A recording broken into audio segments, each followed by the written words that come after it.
हमारे संस्कार जो सदा रहे हमारे साथ सब्सक्राइब करें स्वस्तिक बालाजी यूट्यूब चैनल।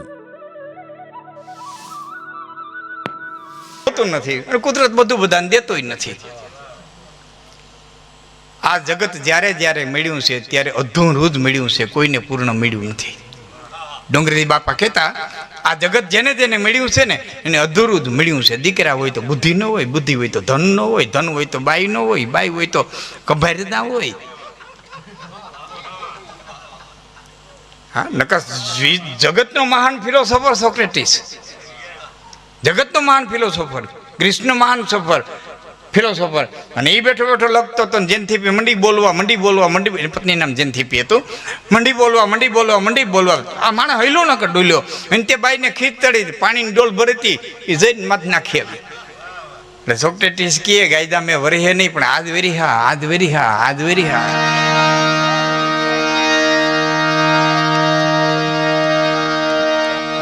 જ્યારે જ્યારે જગત મળ્યું છે ત્યારે અપૂર્ણ જ મળ્યું છે, અધૂરું જ મળ્યું છે, કોઈને દુનિયા પૂરી મળી નથી। અને જેને જેને પરમાત્મા મળ્યો છે ને એને પૂર્ણ જ મળ્યો છે, એને કોઈને અધૂરો મળ્યો નથી।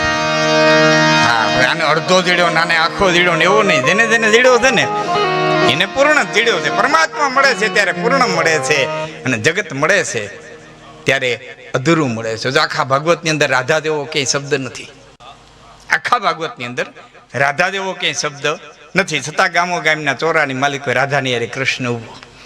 ગીતોમાં રાધા કૃષ્ણ છે, વિરહમાં રાધા કૃષ્ણ છે, ભાગવતમાં ક્યાં રાધા જેવો શબ્દ નથી। તો એ રાધા કઈ? એ રાધા કઈ? સરળ રીતે તમને સમજાય ભાષામાં તો હું એટલું કહી દઉં કે હિમાલયમાંથી નીકળેલી ગંગા સાગર સુધી જાય, બંગાળ કપિલ મુનિના આશ્રમ સુધી ગંગા સાગર સુધી જાય। ગંગોત્રીમાંથી નીકળેલી ગંગા સાગર જાય, એને ધારા કહેવાય, ગંગાની ધારા વહે, ગંગાની ધારા વહે। એ ધારાને પછી ઉલટી કરી નાખો અને પાછી હિમાલયમાં જાય એટલે રાધા કહેવાય।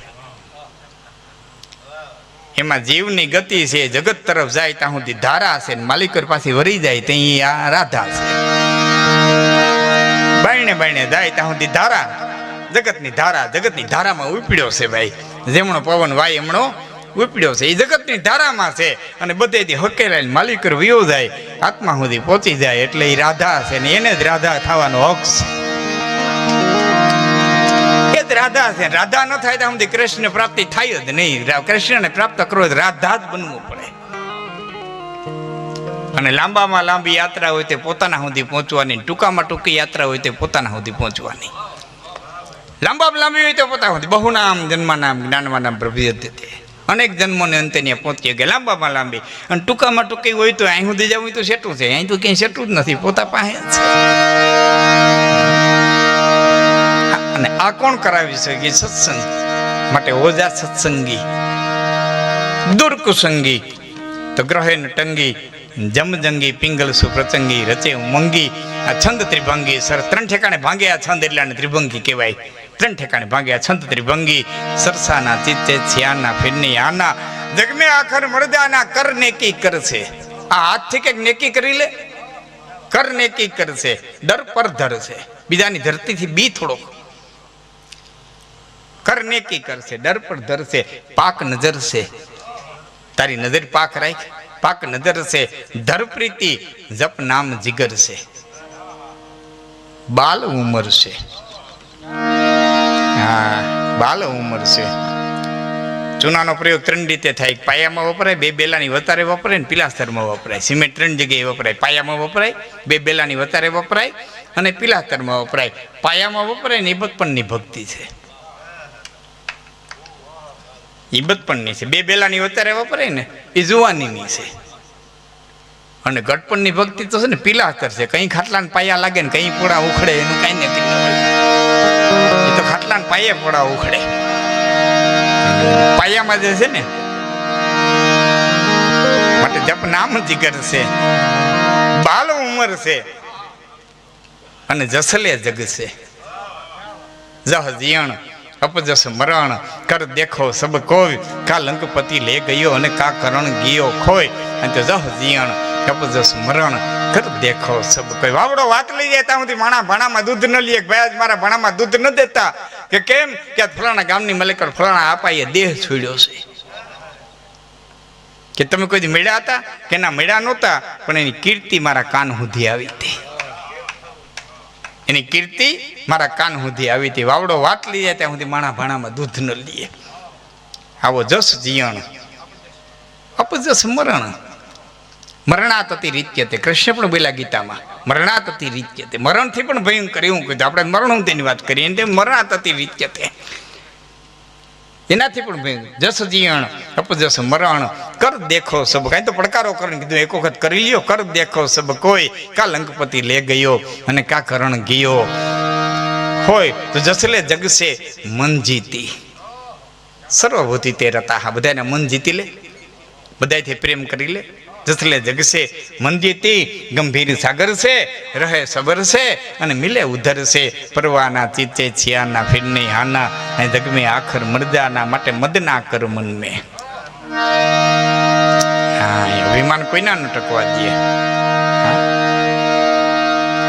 મારી ચર્ચા થઈ હતી થોડી વાર પહેલા બેઠા હતા ત્યારે ભાઈ કોણ કેમ ના ગયા આપણે ભાઈ સાહેબ જ હતા ને, કૃષ્ણ વિશેની વાત કરી હતી. મને કે મારી પ્રશ્ન છે વાસુદેવ દેવકી.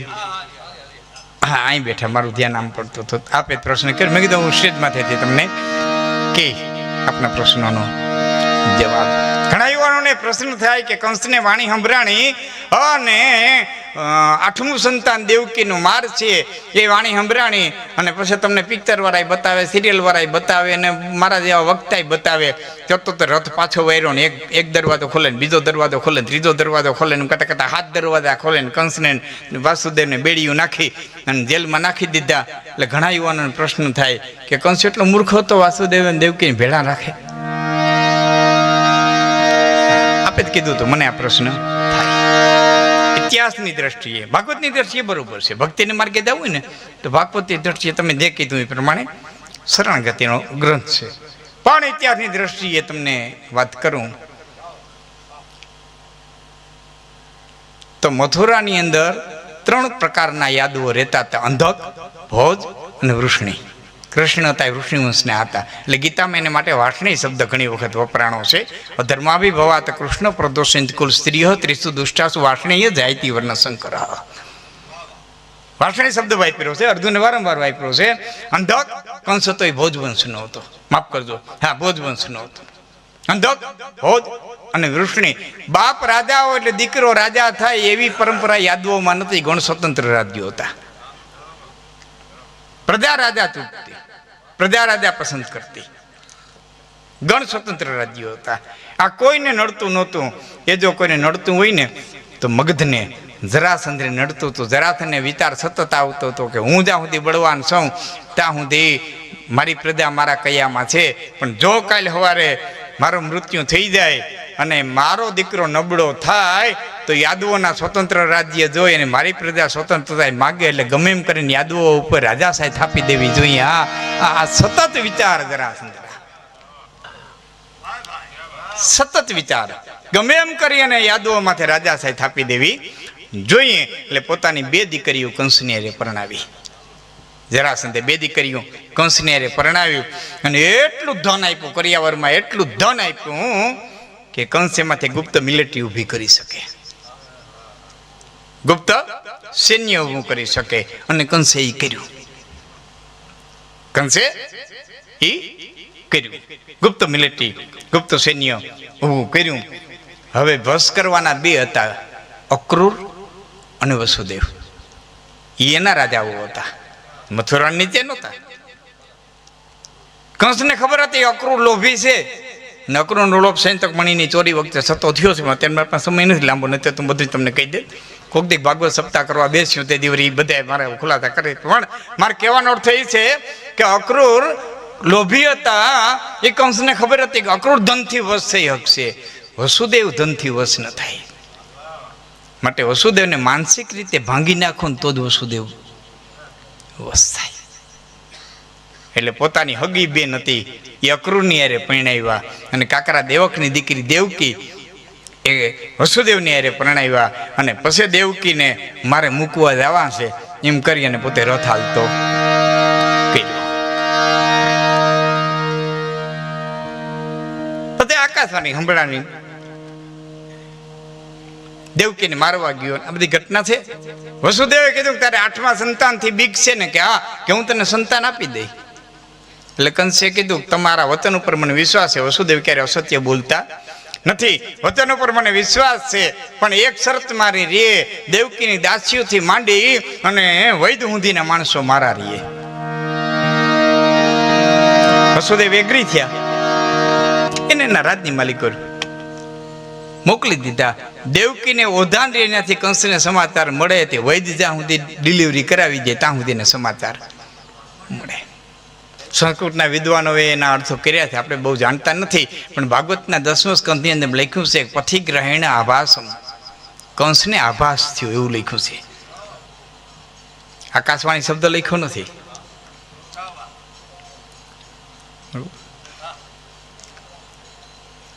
એક સંતાન માર્યું, બીજું સંતાન માર્યું, ત્રીજું સંતાન માર્યું, ચોથું સંતાન. પ્રજા ત્રાસી ગઈ, વૈદો ત્રાસી ગયા, દાસીઓ ત્રાસી ગયા. આને એમ કે વસુદેવ ક્યાંય પાછા પડે, વસુદેવ ક્યાંય ભંગ થાય. 5મું સંતાન, 6ઠું સંતાન, બધાય દીકરા. અને છતાં વસુદેવ એકના 2 નથી. અને 7મું સંતાન જ્યારે ઓદરની માલિકો હતું એ વખતે રોહિણી આટો દેવા માટે થઈ અને આવ્યા. અને એ વખતના ગાયનિકો, એ વખતના ડોક્ટરો એને દેવકીના 7મા ગર્ભને લઈ અને રોહિણીના ગર્ભની માલિકો સ્થાપિત કરી દીધો, જેને સેરોગેટ મધર કહેવામાં આવે. આ સાયન્સ આ દેશમાં હતું સાહેબ. આ બધું સાયન્સ આ દેશમાં હતું. અમે નાના નાના હતા ને ભણતા તેથી ટેસ્ટ ટ્યુબ બેબી બનાવ્યો હોય તો જીવતા હોય કે ન હોય હશે તો ગલટા થઈ ગયા હશે. એ પેલી ભારતે દીકરી ઉત્પન્ન કરી ટેસ્ટ ટ્યુબ બેબી. તેથી મોટા લેખ આવ્યા હતા, ભારતની સિદ્ધિ, ભારતની સિદ્ધિ. ભારત માટે નવી નવાઈની વાત નથી. મહાભારત ધ્યાનથી વાંચો. ગાંધારીએ પિંડ જન્મ્યો હતો, વ્યાસને બોલાવવામાં આવ્યા, હોદ રાવણના ઘડા મગાવ્યા, ભ્રૂણના 100 કટકા કર્યા અને હોય 100 કૌરવોની ઉત્પત્તિ કર્યા. હોય 100 કૌરવો છે ને એ ટેસ્ટ ટ્યુબ બેબી જ હતા.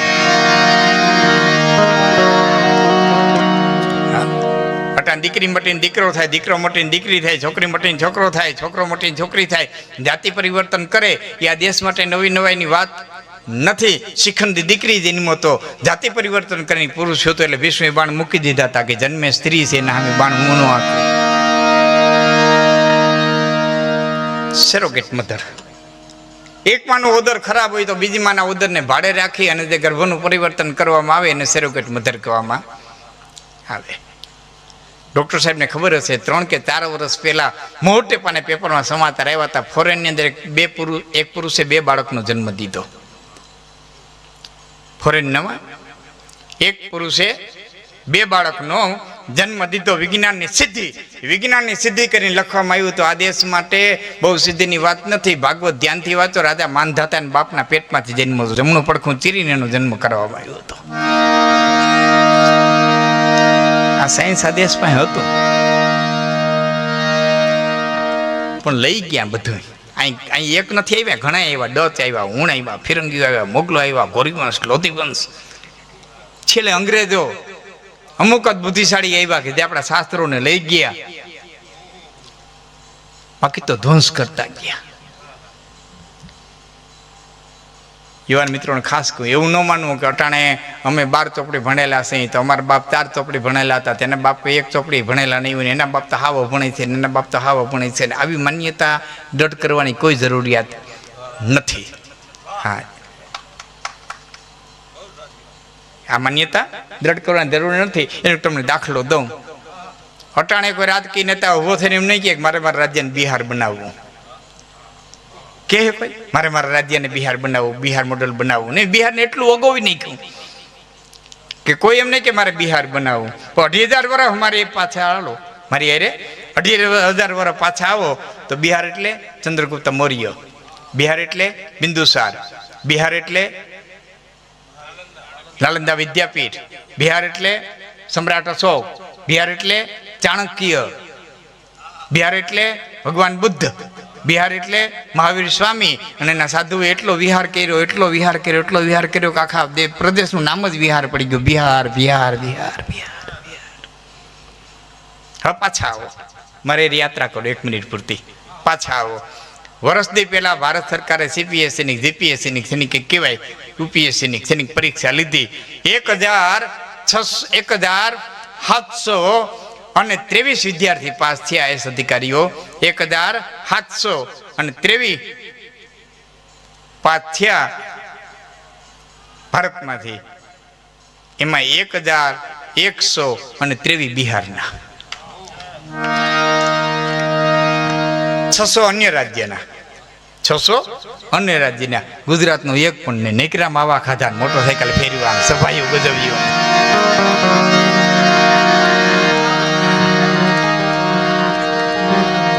આ વાસ્તવિકતા છે. સફાઈ હોય ને મોર હાલો, આ વાસ્તવિકતા છે.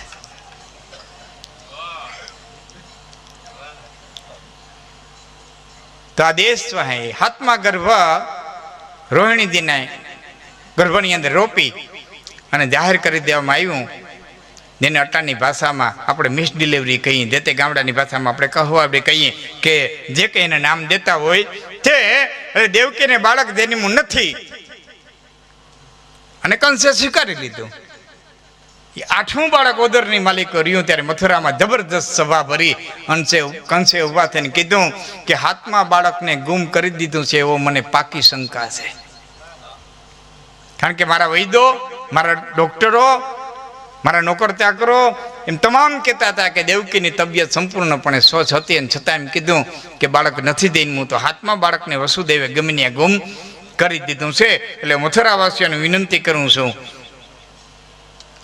કે વસુદેવનું જે 8મું બાળક જન્મે એ મારા કેદખાનામાં જન્મવું જોઈએ, મારી નજર સામે જન્મવું જોઈએ. અને એ પછી વસુદેવને દેવકીને કેદની માલિકો પૂર્યા હતા. ત્યાં સુધી વસુદેવને દેવકીને કેદમાં પૂર્યા.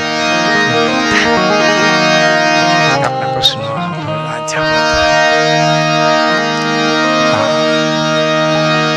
આપણી પરંપરા, આપણું સાયન્સ.